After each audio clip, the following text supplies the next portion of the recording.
자, 네. 이번에 질문은 재송동이 왜 좋아질까? 네. 왜 좋아지고 있는지. 왜 좋아지고 있는지. 궁금합니다. 네. 제가 알려드릴게요. 땅값은 어떤 게 있냐면 이미 비싼 곳 있죠. 이미 비싼 곳은 특히 상가 건물이 깔고 있잖아요. 네. 뭐 부산 하면 서면이죠. 원도심 광복동과 서면이잖아요. 그래서 참고로 여기 이제 얼마 전에 우리 강 장군님 광복동을 다녀오셨는데 네. 여기 남포동에 있는 여기 광복동 있죠. 여기가 최고가가 기억나실지 모르겠지만 16, 17년경이에요. 네. 최고가가 얼마냐면 2억 5천이었어요. 평당 2억 5천. 2억 5천이 여기 비프 거리 있죠. 여기 광장에서 요 거리가 2억 5천이고 요 라인은 1억에서 1억 5천이었습니다. 여기 대로변. 오히려 그러니까 유동인구가 많은 쪽이 땅값이 더 비싸더라. 네. 이런 걸 무조건 메인도로가 답은 아니구나를 광복동을 보면서 좀 알 수 있었던 부분도 있습니다. 그리고 여기를 마찬가지로 서울을 가도 우리가 비슷하게 알 수 있어요. 그게 뭐냐면 서울에 가면 지금 제일 비싼 데가 서울의 명동. 네, 맞아. 명동역을 가보면 자 서울에서도 땅값이 제일 비싼 데가 대한민국에서 제일 비싼 데죠. 여기 네이처 리퍼블릭 거리잖아요. 네. 요건가? 네.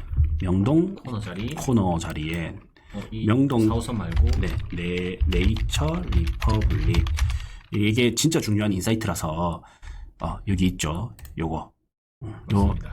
여기 보면 여기도 대로변보다는 한 블럭 안에 코너 여기가 더 비쌉니다. 네. 왜냐하면 유동인구가 많기 때문에 그만큼 대로변은 그냥 지나가 버리잖아요. 네, 그래서 여기가 제일 비싼 땅이고요. 자, 그래서 여기도 보면요, 예전부터 여기는 땅값이 얼마였냐? 한 2016에서 17년경에 여기는 10억대였습니다. 10억대. 네. 지금 얼마 하냐면 13억에서 한 15억 정도. 그냥 추정가예요, 추정가. 여기는 거래가 안 되기 때문에 우리가 땅값을 측정하는 방법이 세 가지가 있거든요. 수익률을 가지고 환원하는 방법, 네. 거래 사례를 가지고 비교하는 방법, 그다음 원가법 이래 있는데 보통 이런 상가 건물이 깔려 있는 거는 수익 환원법으로 많이 해요. 그래서 한 추정가는 한 13억에서 15억 된다. 네. 그다음 서면을 오죠. 서면을 오면 부산 서면에 오면 여기가 옛날부터 금강지하 있는 곳이 3억 5천이었어요. 네. 근데 지금 얼마냐? 3억 5천에서 좀 호가 잡아도 4억까지는 안 될 거예요. 3억대 정도. 네. 그러니까 16년에도 한 3억대, 17년에서 3억대, 18년에서 3억대. 계속 고점은 3억대고요. 옛날에는 요 동네가 핫했다면 요즘은 요 동네가 핫하면서 핫한 데가 바뀔 뿐이고. 계속 옮겨 다니죠. 네. 그러면서 해운대 같은 경우는 좀 바뀌었어. 해운대는 여기 구남로가 해운대 여기 T존 있죠. 요 T존이랑 요 바닷가 쪽. 네. 요런 데가 옛날에 7천만 원대였어요. 한 16년경에. 네. 근데 요게 1억.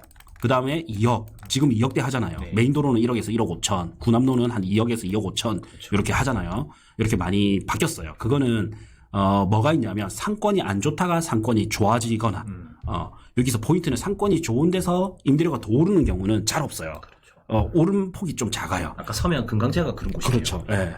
하물며 거기는 또 빠졌어요. 올리브영 쪽으로, BRT 노선 때문에. 네. 상권이 옮겨갔죠. 네. 근데 여기는 안 좋다가 좋아진 거예요. 옛날에는 여기 스펀지가 있고 30년 버스 종점이 있어서 여기가 핫했거든요. 요 거리가. 네. 예. 어쨌든 이제 광복동은 좀 죽으면서 해운대 쪽이 커졌고, 그 다음에 첫 번째가 상권이 안 좋다가 좋아지는 곳, 그 다음 분양 수익이 잘 나오는 곳. 분양 수익. 네. 네. 그 다음에 악재가 제거되는 곳. 뭐 고가도로 밑이었다. 철도 옆이었다. 근데 고가도로가 없어졌다. 철도가 없어졌다. 군부대 옆인데 공원화가 됐다. 뭐 이런 악재가 제거되는 쪽이 땅값이 폭등적으로 많이 폭등을 했단 말이에요. 네. 점포 카페 거리도 뭐가 있냐면 공구상가였죠. 네. 그래서 완전히 그냥 뭐 땅값이 굉장히 저렴했는데 그렇죠. 서면 가까운 공구상가였어. 그러고 있는데 이제 재개발이 된 거죠. 원래 입지가 나쁘지는 않았네요. 그러면 서면 가까웠었으니까. 서면 가깝다라는 지리적으로는 나쁘지 않았는데 지리는 나쁘지 않았는데 입지는 나빴죠. 약간 이게 특징이 달라요. 그러니까 위치는 괜찮았는데 네. 여기가 뭔가 이제 경제 입지라는 거는 사람이 경제 활동을 하기 위해 모이는 장소 이런 사전적 의미가 있거든요. 네. 그러면 선택하는 장소. 그래서 입지가 좋은 곳은 아니었죠. 근데 여기 서면 상권에서 가깝고 그다음에 2호선이 점점 강화되고 그다음에 요런 재개발이 일어나고 그리고 트렌드가 좀 바뀌는 거죠. 깔끔한 상가보다는 네. 옛 메트로 감성 그렇죠. 네, 그런 게 좀 있는 거. 유행이죠. 예. 그런 게 타면서 이쪽으로 많이 좋아진 거죠. 한번 재송동으로 다시 돌아오면 재송동은 사실은 반엽 해운대 하면 우동, 중동, 좌동 그러니까 여기 요 우동 중동, 좌동만 좀 해운대 느낌이고 그렇죠. 반여 반송 조금 안 쳐주고 재송동까지도 조금 쳐줄까 말까 였거든요. 심지어 5, 6년 전에는 역도 없었습니다. 네. 재송역이. 그렇죠. 그랬던 곳인데 그러면 왜 그러냐? 서면 상권에서 퍼지듯이 일단 땅은 뭐가 어떤 특징이 있냐면 부증성이죠. 증가되지 않아. 맞습니다. 도시는 팽창하는데. 예. 인구가 줄어도 도시는 팽창하는 곳이 있습니다. 네. 어쨌든 부촌은 계속적으로 조금씩 팽창하게 돼요. 왜냐하면 거기로 들어오고 싶은 수요가 많기 때문에. 그래서 서울을 보면 강남 1구에서 강남 9가 있었죠. 강남 2구에서 서초구가 됐죠. 네. 강남 3구에서 송파구가 들어갔죠. 강남 4구에서 강동구가 들어가고 동작구조차도 강남 4구로 해서 들어가려고 한단 말이에요. 그러면 여기도 마찬가지. 그 하물며 또 강남의 위에 성동구, 네. 성수동도 이제 강남 생활권으로 들어가고 싶어 하는 거고, 마찬가지로 부산도 동부산 3개 군이 있는데, 구군이 있는데, 해운대구, 수영구, 그 다음에 기장군. 기장군이요. 물론 이제 퀄리티는 다 달라요. 아직까지는. 다르긴 하지만 어쨌든 이런 동부산권으로 들어가고 싶어 한단 말이에요. 그래서 하나 제가 자료 하나 보여드리면, 여기 보세요. 부산의 토지 거래량이죠. 예. 그 다음에 여기는 부산의 상가 거래량이에요. 그래서 부산 토지 거래량을 보면 네. 야, 기장이 기장이 엄청 많습니다. 자, 일단 토지 거래량 보면 네. 장안 맞죠? 일강, 그 다음에 정간 다 기장군, 구위의 기장군. 예. 근데 기장에서 옛날에 제일 좋았던 데가 기장읍이에요. 그러니까 제일 낙후됐다가 좋아졌던 데가 장안 일강이야. 그래서 보면 낙후됐다가 좋아지는 데가 거래량이 많죠. 네, 그렇죠. 땅값도 여기가 많이 올랐습니다. 제일 많이 오른 데가 일강 장안이에요.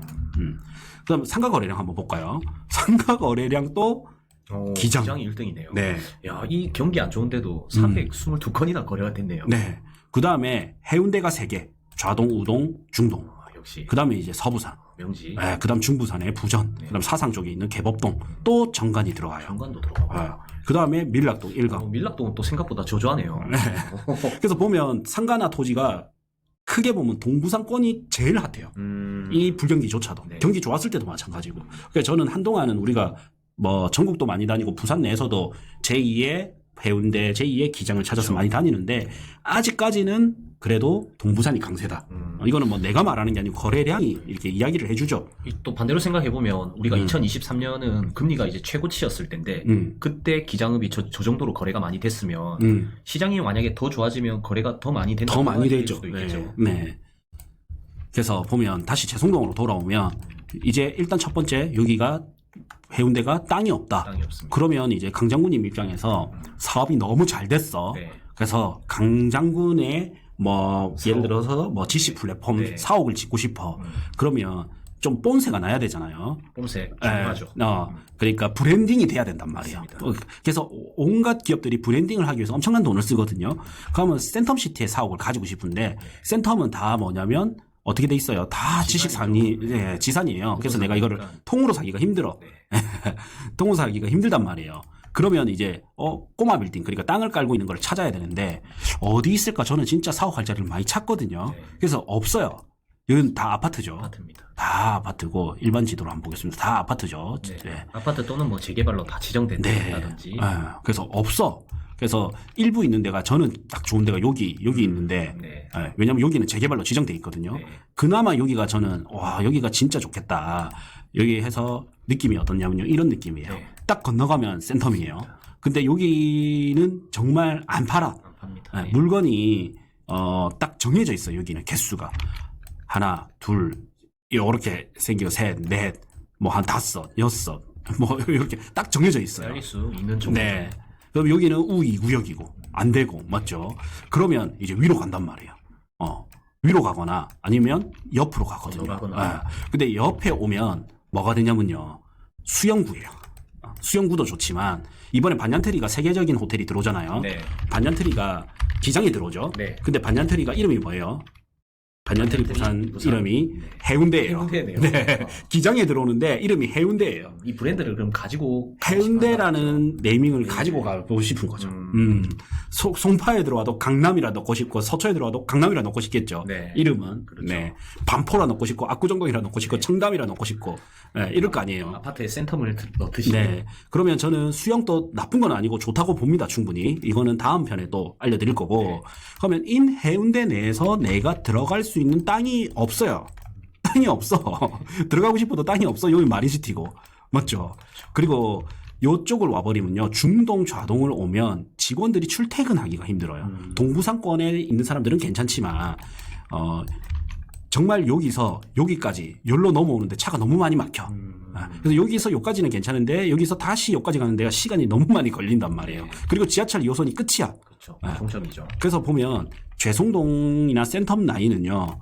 딱 건너가면 바로 연산동, 수영. 그래서 어떻게 보면 중부 상권에 가깝단 말이에요. 네. 근데 부산 사람이 여기 연산동하고 동네에 인구도 많거든요. 그럼 이런 사람들이 여기 오기에는 너무 가까워요. 네, 편하죠.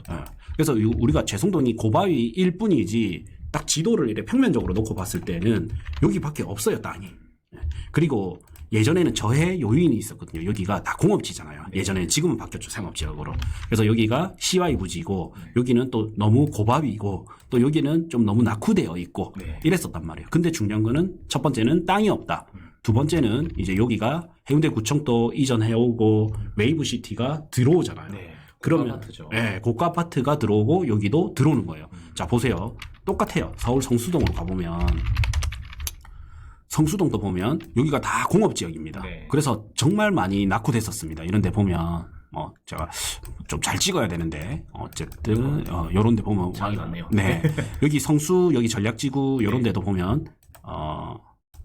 아직도 낙후되어 있죠. 야. 많이 이 성수동입니다. 여기도 이제 재개발이 들어가니까 낙후돼 있고 여기 공업지역 보세요. 다 이래요.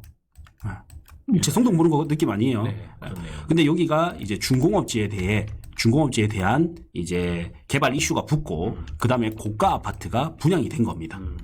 트리마제라든지 네. 아크로 여기 뭐였지? 네, 있어요. 네.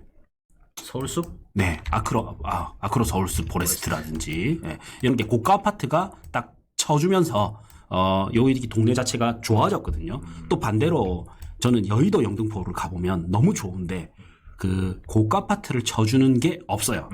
현재까지는. 앞으로는 쳐주겠죠. 그것만 쳐주면 여의도 영등포는 저는 한 단계 더 올라간다 보거든요. 다시 이제 재송동으로 오면 재송동이 이때까지 고가 아파트가 없었거든요. 고가 주복. 맞습니다. 근데 이 웨이브시티 쳐주고 그다음 공업지 활용 방안 좋아지고 그다음에 여기는 이미 바뀌었죠. 상업지역으로. 네. 상업지역으로 바뀌었고 요게 분양할 때쯤에 요거도 마찬가지로 개발에 들어가고 그러니까 낙후된 곳에서 좋아지고 좋은 곳에서 밀려 올라오는 이 두 개가 합쳐졌기 때문에 그리고 땅이 없고 부증성 이 세 개가 합쳐졌기 때문에 저는 재송동이 좋아질 거라 보는 거죠. 그러니까 저도 재송동을 되게 좋아하는데 며칠 전에 어떤 시청자분이 여기 웨이브시티 분양하면 싹 다 분양이 안 될 거다.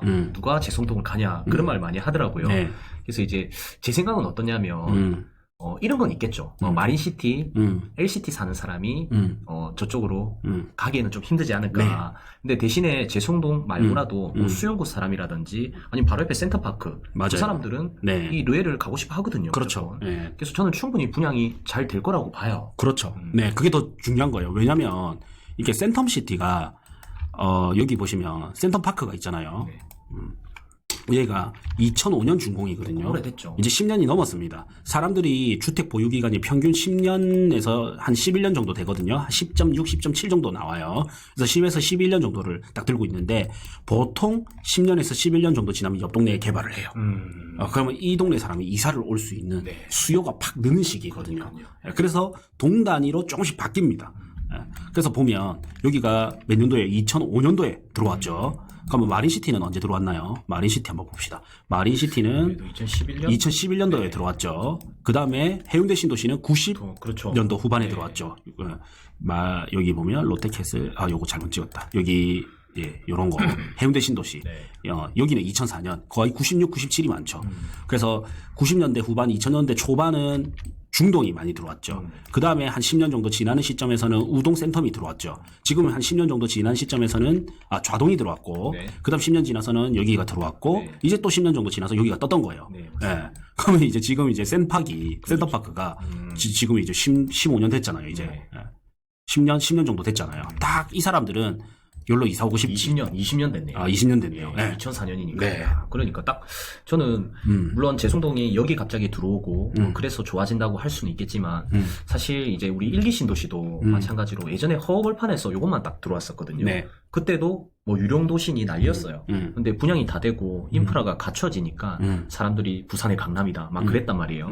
그런데 또 중동 이쪽으로 해서 마린시티가 들어와서 또 부천이 형성되고 그 다음에 또 백스코, 센텀도 들어오고 제송동도 저는 가깝기 때문에 비싼 아파트가 들어와져서 주변 환경이 좋아질 거다. 저는 이런 걸 좀 확신하거든요. 그런 동네가 너무 많으니까요. 맞습니다. 판교도 있고 아까 성수동도 있고 뭐 그렇죠. 그래서 이제 시청자분이 이제 물어보셔가지고 제송동은 분양도 안 되고 고밥이고 유령도시가 될 거다. 그래서 이제 제가 설명을 좀 드렸어요. 네, 그렇죠. 이미 우리보다 더 큰 돈으로 건설사가 이거를 조사하고 들어옵니다. 그렇죠. 네. 브랜드를 또 프리미엄을 입혀서 들어오잖아요. 그러니까. 르웰이라는 브랜드. 그렇죠. 롯데라는 이 건설사도 당연히 이걸 보고 들어가는 거고, 그 다음에 시공사죠. 그 다음에 시행사도 마찬가지인 거고요. 네. 우리보다 더 공부하고 더 조사하고 들어갑니다. 네. 용도 변경하는데도 2,300억을 줬단 말이에요. 네. 그만큼 뽑아 먹을 수 있으니까. 그렇죠. 네. 그래서 정확해요. 여기 마린시티 수요는 저는 오히려 여기로 갈 것 같아요. 일부 이제 그래서 여기가 굉장히 프리미엄이 붙어야 돼요. 삼익빛이. 네. 근데 이 사람이 이쪽으로는 잘 안 갈 것 같아.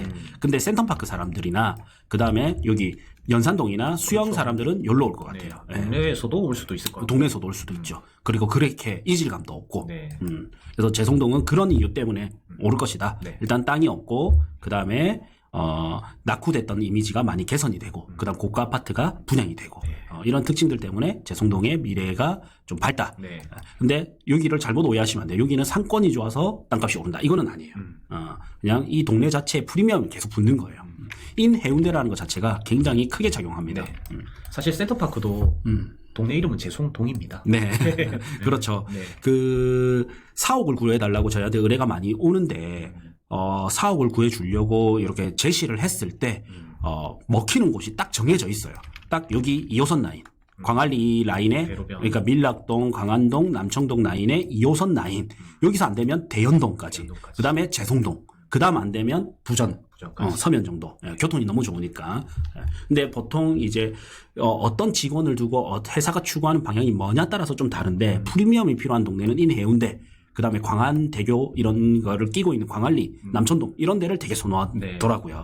요즘에 그 미니 사옥해서 센텀역 앞에 보면 이미 들어온 게 몇 군데 있어요. 오고 있습니다. 네. 미니 사옥이 이쪽 라인이 보면 이런 거 있죠. 네. 이런 것도 동부 엘리베이터. 이런 것도 괜찮잖아요, 사옥이 맞죠? 네. 조그만한 이렇게 건물 하나 지어가지고 사장님들은 하여튼 이런 걸 좀 선호하는 사람이 꽤 있을 거예요. 네. 저도 약간 이런 거 선호하거든요. 그렇죠. 그리고 해운대라는 이름도 넣을 수가 있고 명함을 딱 줬을 때 그 해운대잖아요. 네. 그 다음에 뭐 센텀이라는 이름을 좀 박을 수도 있잖아요. 센텀 좀 넣으면 되죠. 네. 그래서 센텀은 이제 더 이상 확장이 안 되기 때문에. 나중에 그럼 제송동 아파트 그것도 센텀 르엘로 바뀔 수도 있겠다. 그럴 수도 있죠. 네. 투렐조차도 센텀이 붙어 있는데. 그래요? 네. 센텀 투렐. 트레이는 좀 먼데. 네. 센텀 투렐을 뭐 무시한다가 아니고. 좀 멀리 있긴 한데. 네, 더 멀리 있잖아요. 센텀 투렐. 사동입니다. 네, 근데 센텀자 붙이잖아. 근데 제송동에 센텀 붙이는 거는 더 맞지 않아요? 이게 더. 다 센텀 붙어 다 붙어 있잖아요. 센텀. 또 제가 항상 하는 이 네이밍, 브랜딩 이게 되게 중요하단 말이에요. 네. 이래 보면 맞죠? 이해되죠? 네. 네. 그러면 멍컬 보니까 이해가 바로 됩니다. 그럼 만약에 지금은 제송동 될까 말까 하면서 보잖아요. 네. 분명히 나중에는 제2센텀이 들어오면 네. 그때쯤 요 동네도 센텀이 더 낫다고 봅니다. 네. 반여동조차도. 지금은 이제 제송동, 나중에는 반여동. 그러고 나면 반송 이렇게 가겠죠. 그렇죠. 네. 저도 약간 제2센텀도 요새 많이 가서 보고 있는데 네. 재밌는 게 많습니다. 다음 시간에 또 설명을 드릴게요. 네.